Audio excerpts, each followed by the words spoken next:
semua pecandu, semua pemakai, semua penyalahguna narkoba, dia berawal dari perokok.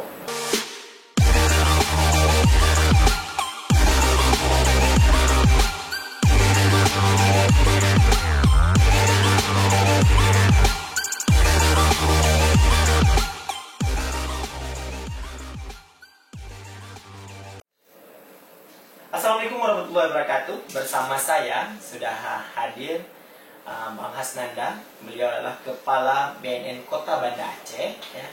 Beliau ini akan mengupas tentang topik yang sangat hangat dan isu terkini di Kota Banda Aceh dan Aceh secara khususnya, yaitu Aceh Darurat Narkoba, fakta atau cerita. Assalamualaikum Bang. Waalaikumsalam warahmatullahi wabarakatuh. Gimana kabarnya? Alhamdulillah baik.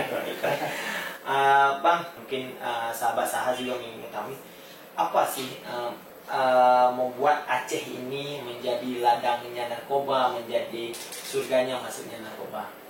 Ya, baik, terima kasih. Pertama mungkin kita semua mengetahui, paham, kita kan berada di wilayah barat Indonesia. Kita sangat strategis ya, karena kita punya dua lautan dunia.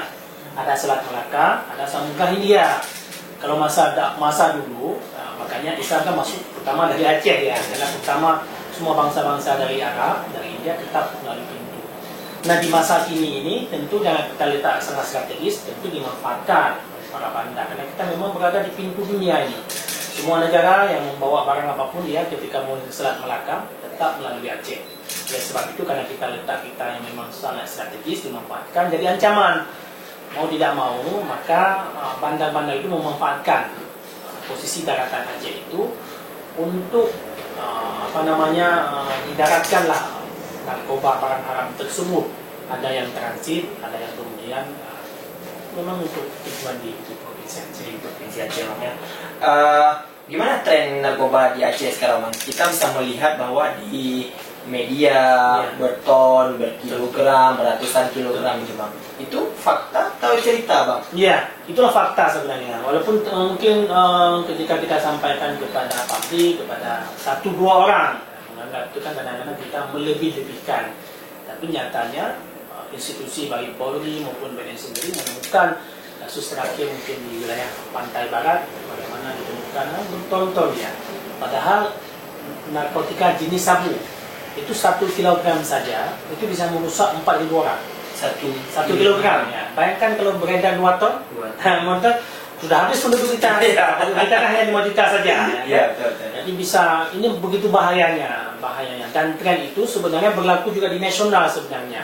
Tapi karena kita berada di daerah yang strategis begini, dan kita juga negeri yang menerapkan syariat Islam, maka kita sebenarnya harus memberi contoh yang baik.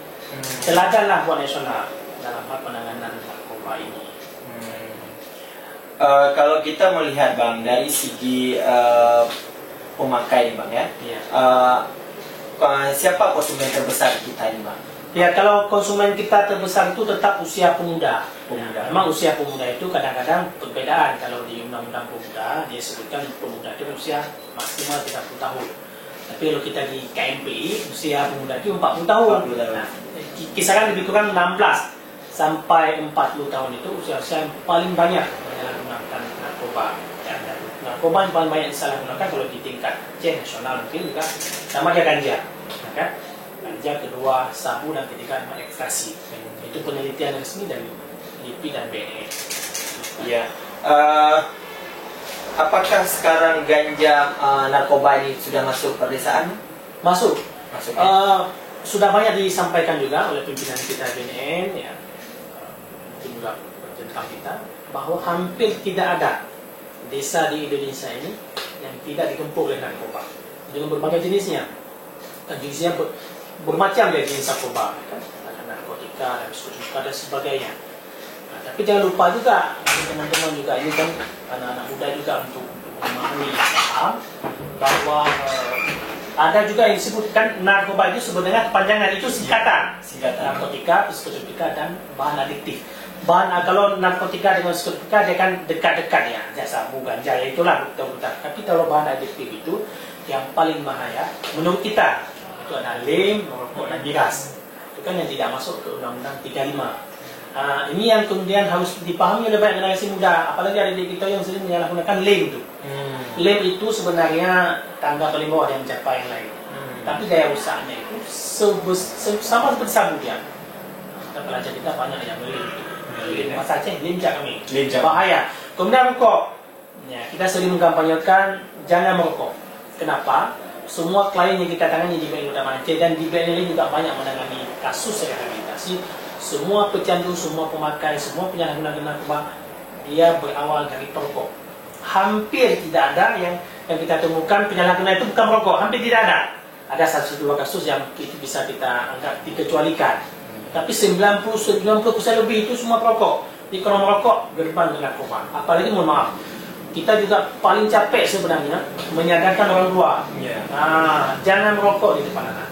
Jangan merokok dalam menggunakan anak kamu contoh terdekat. Itu contoh terdekat. Ya, Bang, apa sih sebenarnya fakta di lapangan yang sering ditemui oleh BNN? Ya, kalau rintangan tantangan mungkin sama semua institusi merasakan. Pertama tentu 1-2 ini nggak berlaku saya semuanya. Ada mungkin warga yang belum sadar, belum sadar bahwa narkoba itu akan merusak dirinya, merusak keluarganya. Karena begini, akan yang bandar kan bukan keluarga saya, yang jadi pecandu itu kan bukan keluarga saya. Sikap apatis ini bahaya. Kenapa? Pelan-pelan, kalau satu kampung nih, dia saling peduli nih, si pecandu ini pelan-pelan dia akan sampai ke rumah kita. Kalau kita nggak tangani dia akan cenderung menjadi kawan. Karena kan semuanya narkoba itu kan awalnya kan coba-coba dikasih pre. Tes. Kalau sudah pre pasti akan berbayar. Ini yang tidak sadari. Jadi sebenarnya bukan hambatan lah saya. Kesadaran warga belum semuanya. Kemudian juga kalau kita di Aceh ini sering juga kita ingatkan agar tidak mendukung. Kadang-kadang ini kita mendukung bandar narkoba ini tanpa sadar. Begini. Mereka beri bantuan ke kita, mohon bantuan untuk pemuda, bantuan untuk masjid. Padahal kadang-kadang kita tahu bahwa dia itu bandar. Terima saja, yang penting terima pay. Ada 1-2 nih. Ini sebenarnya sudah hubungannya kita tolak.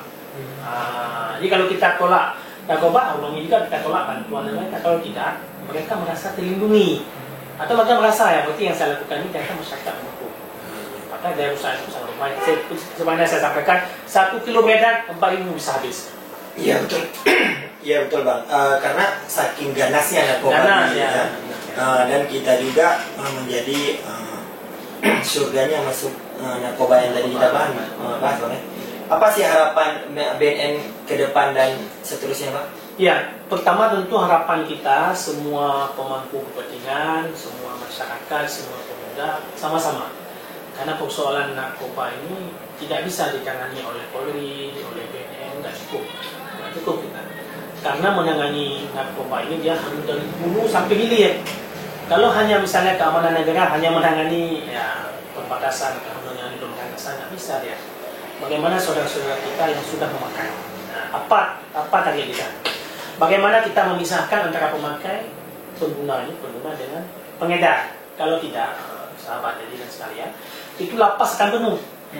Nggak usah jauh dari kita nih. Lapas kelas 2A Banda Aceh, lapas Lambaru. Huniannya 380 orang. Huniannya dari kampung. Dihuni hampir 600 lebih. Itu sudah 100% lebih. Sudah begitu, 500 sekian itu semuanya kasus narkoba. Itu lapas Lambaru, lapas yang mungkin paling besar di Aceh. Yang paling juga memprihatin kita, sudah 600 betul tercampur.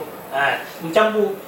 Pemakai di situ, pengedar di situ. Percayalah, kalau terus-menerus mereka akan bercampur, maka nanti pemakai pengguna itu waktu dia selesai masa hukuman 4 tahun berapa tahun, ada kemungkinan dia jadi pengedar. Dia akan berkenalan nih, bagi jaringan, kan. Sementara yang sudah yang bandar kan biasanya dia 20 tahun ke atas hukumannya kan. Pelan-pelan mengubah, makanya upaya BNN, upaya pemerintah sebenarnya dilibatkan juga Polri. Sudah ada kesepakatan sebenarnya. Kesepakatan misalnya orang yang memakai narkoba, barang bukti yang ditemukan katakanlah sabu yang hanya 1 gram di bawah lah. Sebaiknya memang kita tidak melanjutkan tuntutan pidana. Atau kita memutuskan di sidang TAT namanya, asesmen terpadu, kita rekomendasikan kepada hakim agar yang bersangkutan direhab saja. Kalau tidak penuh penjara, lepaskan terus penuhnya karena bercampur dia. Itu paling bahaya. Sangat menarik Bang ya. Kita akan mungkin lain waktu akan kita bahas lagi tentang hak korban, ya, bagaimana si korban mendapatkan rehabilitasi, jangan semua dipidana. Mungkin Bang ya, nanti di lain waktu. Stay terus di SAS Inisiatif.